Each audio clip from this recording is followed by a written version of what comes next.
तो hello friends, welcome back to my channel miss Rajputani vlogs. तो आज हम लोग कवर करने वाले हैं दैनिक भास्कर का 17 अक्टूबर 2022 का न्यूज़ एनालिसिस। तो चलिए वीडियो को स्टार्ट करते हैं। सबसे पहले आपको आज का सुविचार बता देती हूँ, जो कि है एक बात ज़रूर नोट कर लो, आज का दर्द ही कल की जीत है। यानी आज जो आपको दर्द हो रहा पढ़ते समय या कोई भी मेहनत करते समय, उसी का सफलता जब आपको मिलेगी तो वो आपकी ही जीत होगी। ठीक है, तो बढ़ते हैं अपने आर्टिकल्स की ओर। तो जो हमारा पहला न्यूज़ है वो है मध्य प्रदेश में मेडिकल की पढ़ाई अब हिंदी में भी शुरू होने जा रही है। तो ये जो मध्य प्रदेश है वो पूरे इंडिया में ऐसा पहला राज्य बन चुका है जहाँ पे MBBS की पढ़ाई अब हिंदी में होगी। तो ये बहुत ही इम्पॉर्टेंट है एग्ज़ाम पॉइंट ऑफ व्यू से कि ऐसा कौन सा पहला राज्य है जहाँ पे MBBS की पढ़ाई अब हिंदी में होती है। तो वो है आपका मध्य प्रदेश। तो मध्य प्रदेश ही ऐसा पहला आपका राज्य बन चुका है पूरे भारत में जो कि MBBS की पढ़ाई अब हिंदी में करवा रहा है। और ये चीज़ किसके थ्रू स्टार्ट हुई है, तो ये अमित शाह जी के थ्रू उन्होंने स्टार्ट करवाई है।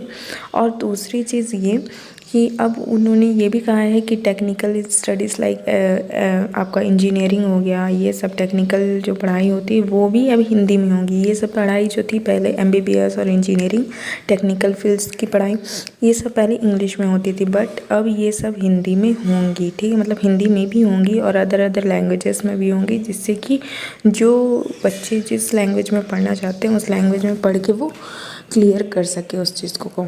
ठीक है, बढ़ते हैं अपने नेक्स्ट आर्टिकल की ओर, जो कि भारत की पहली एल्युमिनियम निर्मित मालगाड़ी रिग बिलासपुर को मिली है। ठीक है, तो क्या है कि पहले हमारी जो मालगाड़ी थी उसमें कभी भी एल्युमिनियम नहीं लगा हुआ था, लेकिन अब पहला बार हमारा जो वो मालगाड़ी है उसमें एल्युमिनियम से जो है उसके डिब्बे बनाए गए हैं, मालगाड़ी के डिब्बे बनाए गए हैं।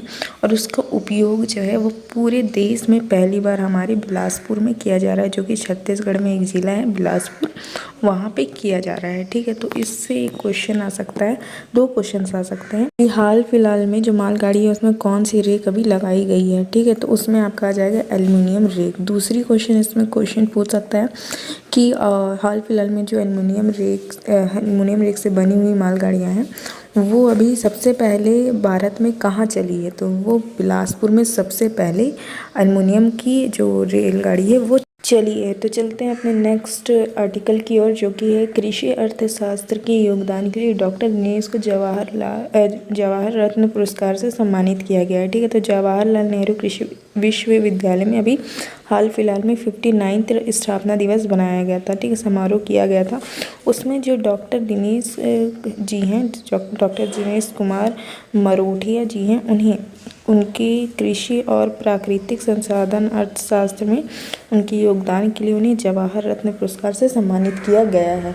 ठीक है, ये वनडे एग्ज़ाम और PCS एग्ज़ाम में भी पूछा जा सकता है कि हाल फिलहाल में कृषि अर्थशास्त्र के योगदान में किसे जवाहर रत्न पुरस्कार से सम्मानित किया गया है, तो वो है हमारे डॉक्टर दिनेश कुमार मरोठिया जी को। ठीक है, नेक्स्ट आर्टिकल की ओर बढ़ते हैं। तो हमारा जो नेक्स्ट आर्टिकल है वो है छत्तीसगढ़ में बाघ से रिलेटेड है, यानी टाइगर से रिलेटेड है, जो कि बहुत ही ज़्यादा इम्पॉर्टेंट है, क्योंकि जो हमारी बाघ की संख्या है वो 2019 में 19 ठो ही बची हुई हैं। अभी तक तो इसका नया रिपोर्ट नहीं आया है, लेकिन ये बहुत ही ज़्यादा इम्पॉर्टेंट हो चुका है, क्योंकि हाल फिलहाल में इसका फिर से तस्करी का मामला सामने आया है। यानी इसके जो स्किन है और बोल सकते हैं इसके जो नाखून वगैरह हैं, ये सब तस्करी में पाए जा रहे हैं। ठीक है, यानी एक स्टेट से दूसरे स्टेट इसका तस्करी किया जा रहा है।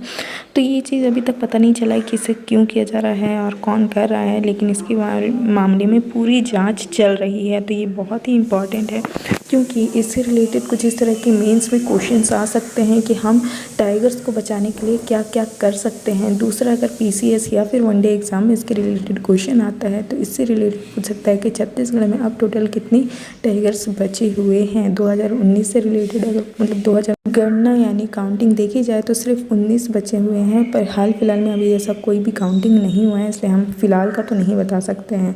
दूसरा क्वेश्चन इसमें पूछ सकता है कि छत्तीसगढ़ में टाइगर को बचाने के लिए यानी रिजर्व करने के लिए कौन कौन सी परियोजनाएं हैं और कौन कौन से ये नेशनल पार्क में पाए जाते हैं।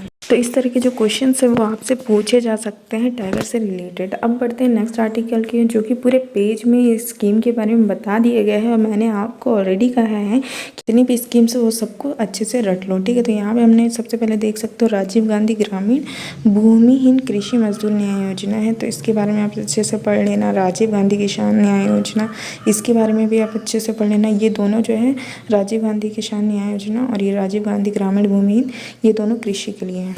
दूसरा है हमारा गोधन न्याय योजना और ये भी हमारा बहुत इंपॉर्टेंट है। तो इन तीनों से क्वेश्चन पूछे जा सकते हैं, तो आप इसे डिटेल में अच्छे से पढ़ सकते हो, ठीक है। चलिए, अब अगर आपको एक भी आर्टिकल पसंद आई हो आज तक अभी तक की, तो मेरी इस वीडियो को लाइक करिएगा और मेरे चैनल को सब्सक्राइब करना मत भूलिएगा, ताकि ऐसे न्यूज़ एनालिसिस में रेगुलर लेके आप लोगों के लिए आते रहूँ। Thank you.